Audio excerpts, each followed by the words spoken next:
today's history video, I'd like to go back to 1968 and explore the dynamics of that race and how they relate to the race that's shaping up for the Democratic nomination now.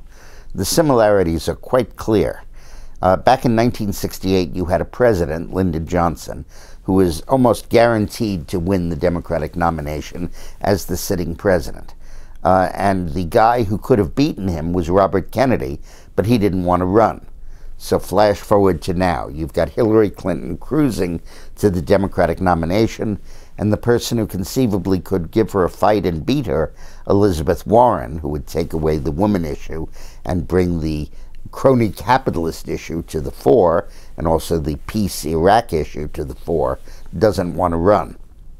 So in 1968, a senator who had no chance of winning at all, nobody knew who he was, Eugene McCarthy, jumped into the race. And because there was such a vacuum, such dislike of Johnson, such a large anti-war constituency that would vote for anybody that was opposing Johnson, he began to move up and up and up in the polls until he ultimately scored really well in New Hampshire.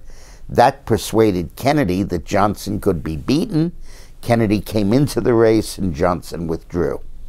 Well, it's easy to imagine a guy like Jim Webb, the senator from Virginia, showing better and better in the polling, taking advantage of the gathering anti-war sentiment against Hillary for being a hawk, and the anti-crony capitalist Wall Street sentiment against her for her close relationship with Goldman Sachs and the other Wall Street giants.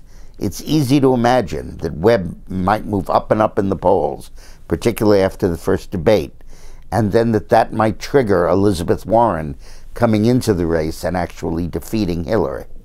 It's not something that we can guarantee, but it certainly would be a historical precedent we've got to pay attention to. Thanks.